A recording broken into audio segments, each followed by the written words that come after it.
Are you afraid? I picked up the overnight front desk shift at the old Meadowlark Motel out on Highway 7. It was a dying place, barely holding on, mostly catering to truckers and the occasional lost tourist. The owner, a sweet old woman named Martha, was desperate for someone reliable. She swore nothing ever happened there, just long, quiet nights. Seemed easy enough. A few hours of reading or listening to podcasts, and a paycheck. My first few shifts were exactly that. Quiet. A couple of check-ins, mostly truckers looking for a cheap place to sleep. The office itself was cozy in its own way, smelling faintly of old coffee and dust. I liked the solitude, the feeling of being the only one awake for miles around. The motel had a small security system, a few cameras covering the parking lot and the exterior doors.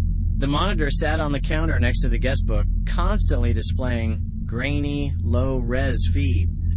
Most of the time it was just cars, or the occasional raccoon rummaging through a trash can.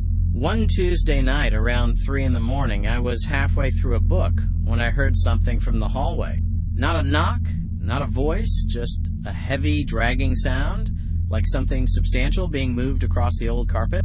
It came from the direction of the guest rooms, a sound too loud for a small animal. I paused, holding my breath. The sound stopped. I told myself it was just the building settling, or a particularly loud truck rumble from the highway. The Meadowlark was old, after all. But there was a definite, deliberate quality to the noise that didn't quite fit. A few minutes later, the back entrance camera feed flickered, showing a shape.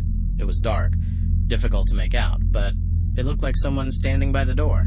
I assumed it was a guest, maybe stepping out for a smoke, but it was just standing there, absolutely still. I was about to dismiss it when I heard the dragging sound again, this time closer, definitely from the hallway just beyond the office.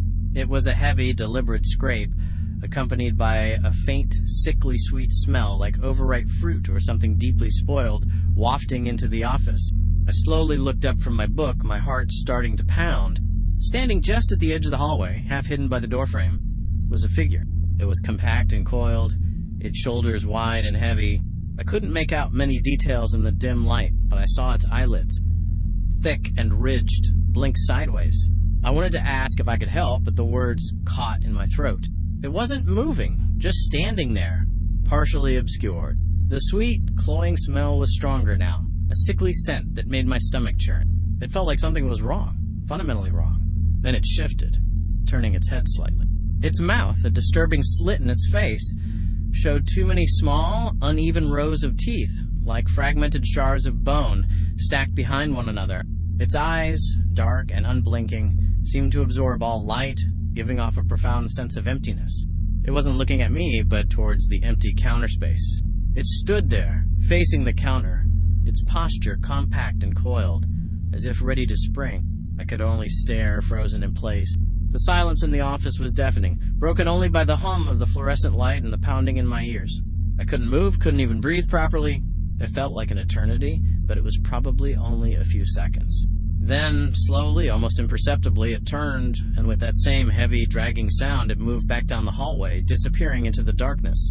The smell lingered for a moment, then began to dissipate.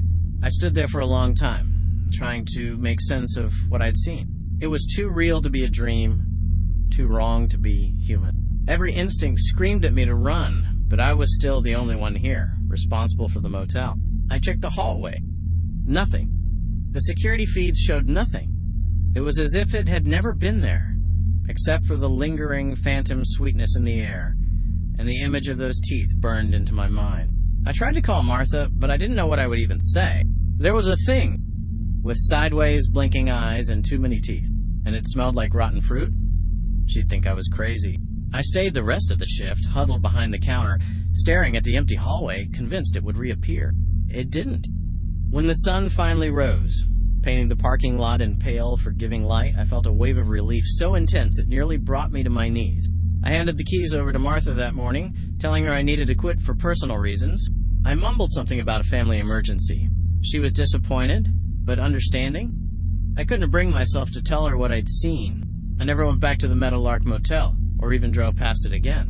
The memory of that figure, those eyes, those teeth, and that cloying, sweet smell still makes my skin crawl.